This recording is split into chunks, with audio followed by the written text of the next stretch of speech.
pour vraiment réussir, l'entreprise a besoin d'un écosystème et d'un environnement. Et une partie de l'énergie qu'on déploie parfois est en fait vaine tant qu'on n'a pas compris ce que l'écosystème vous pouvez vous apporter, ou à contrario, ce qui manquait dans votre écosystème.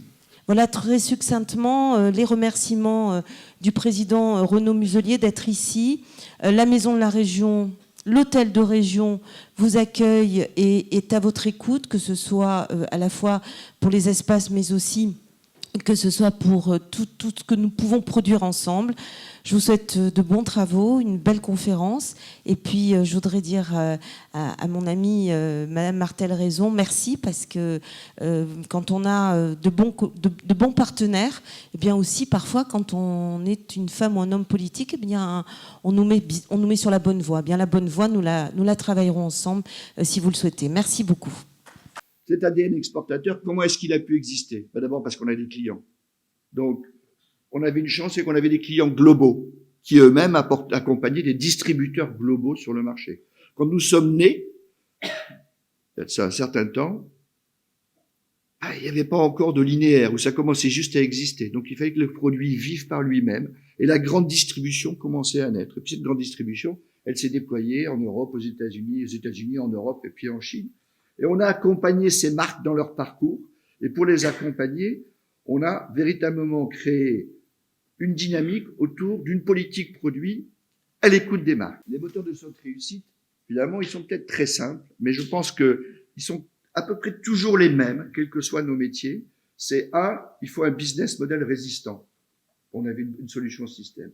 2, il faut un système d'information et de gestion structurant qui va permettre à une population de se reconnaître et de travailler ensemble. On peut pas vivre seul. On est dans l'écosystème exportateur sliver. C'est quoi? Eh ben, d'abord, ça fait un peu galvaudé, mais quand on l'a utilisé, on était les premiers. Chasser en meute, ça semble bizarre, mais alors nous, on sait pas chasser en meute. Hein. Le français, il est super bon pour tirer un coup tout seul, pan, mais quand il faut tirer ensemble, on n'est plus là. Et ramener les Français autour d'une table, les faire travailler, passer en conquête. Bon, on y est arrivé, on a créé un projet majeur avec un autre partenaire, on a conçu un concept qu'on a appelé Dream on Cup.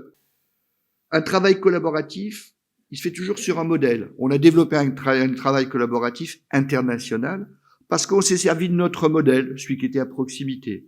Pour nous, dans notre témoignage, c'est d'abord, aujourd'hui, on est dans une instabilité macroéconomique durable. J'avais pas ce ressenti il y a 5 ans. Aujourd'hui, c'est du quotidien. Une concurrence globale exacerbée, vous allez me dire, c'est une évidence. Non, parce que la dynamique du digital, aujourd'hui, a exacerbé ce monde de la concurrence. La digitalisation de l'économie mondiale est déjà devant nous. Elle est déjà partie. On a déjà du retard. Et le leader du marché aujourd'hui, c'est la Chine. Quels sont les attendus d'une entreprise comme la nôtre? C'est notre mal français, c'est terrible, on s'améliore peut-être. C'est stabilité, une volonté politique avec des engagements pérennes. Un guichet unique, ça aussi c'est le mal français. Travaillons ensemble. Comment on peut arriver à ça pour nous? C'est 2 choses, c'est d'abord d'avoir... peut-être à l'inverse, d'avoir des plateformes collaboratives pour engager la co-collaboration des exportateurs. Qu'est-ce que j'appelle la co-collaboration des exportateurs? C'est une difficulté exprimée, partagée avec celui qui présente la difficulté. C'est une aptitude ensuite à lui aider à trouver des solutions dans nos expériences. Des financements structurés, organisés, selon la taille des entreprises. La première chose qui m'a vraiment frappé, c'est déjà la segmentation faite des entreprises exportatrices du point de vue des agences anglo-saxonnes. Ça veut dire que très clairement, il y a une approche discriminante, alors pas au sens négatif, mais en tout cas très sélective, de la façon dont on va aider les entreprises à l'export. Et ça veut dire qu'évidemment, pour chaque catégorie, pour chaque donc type de client export, l'agence publique va en fait avoir une offre de service différente et quelquefois très très différente. Cette segmentation, donc une offre de service et en fait un suivi de type vraiment account management, c'est-à-dire qu'on est vraiment, bien sûr pour le haut du panier, avec un accompagnement très personnalisé de l'entreprise. Un premier niveau, et ce premier niveau que l'on va appeler volume, va être entièrement sous-traité à un conseil privé. Le rôle est avant tout un rôle de qualification. C'est-à-dire qu'effectivement, pour qu'il y ait transfert à ce conseil privé d'externalisation, en fait, il faut que l'entreprise ait été d'abord validée, ce qui est d'ailleurs une très bonne chose pour le prestataire que nous sommes, d'avoir quand même affaire à des entreprises qui ont été un minimum qualifiées. 52% of the German companies export, and our total foreign trade quota is above 70%, the share of the imports and exports. Another new aspect is the import promotion. I would like to mention that because 40%, or the import share of an exported good in Germany is 40% nowadays. To fight the bureaucracy and make it manageable for SME companies, and I think that is also part of the ecosystem. Catalonia Trade Investment, qui est notre marque à l'étranger.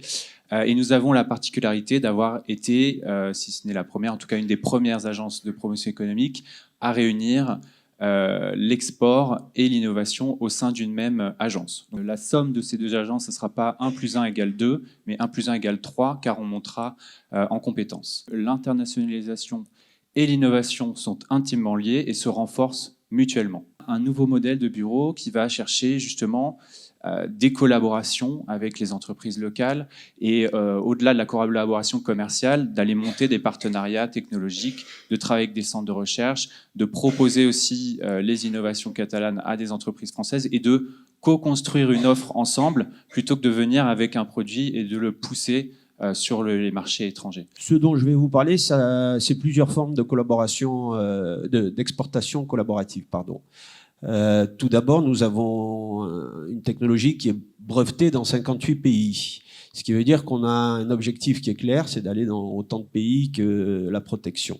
On suit nos clients, ce qui veut dire qu'on a des clients pilotes dans les destinations. Si justement le marché répond, à ce moment-là, on créera une entité sur place. Pour exporter, il faut avoir un très très bon produit, innovant, et trouver les bons partenaires et savoir coopérer. La France a un dispositif plutôt très intéressant et très performant, c'est-à-dire il y a toutes ces, on va dire, ces aides, qu'ils soient de nature informationnelle, opérationnelle ou financière, auxquelles les entreprises peuvent accéder en tout cas, et cela est tout à fait comparable à travers les pays de l'OCDE. Des PME exportatrices, est-ce que le fait d'exporter, c'est quelque chose de particulièrement admiré dans la société? Si les dirigeants français ont une perception moyenne de cette image, est-ce que c'est bien d'exporter? Est-ce que c'est vu comme une voie professionnelle de succès dans le pays? Cette appréciation est beaucoup plus forte, beaucoup plus favorable en Roumanie ou en Chine, par exemple. Là-dessus, je dirais que peut-être en France, il y en a un petit peu moins de programmes de ce type-là. Si on compare le pays, notamment par exemple en Angleterre.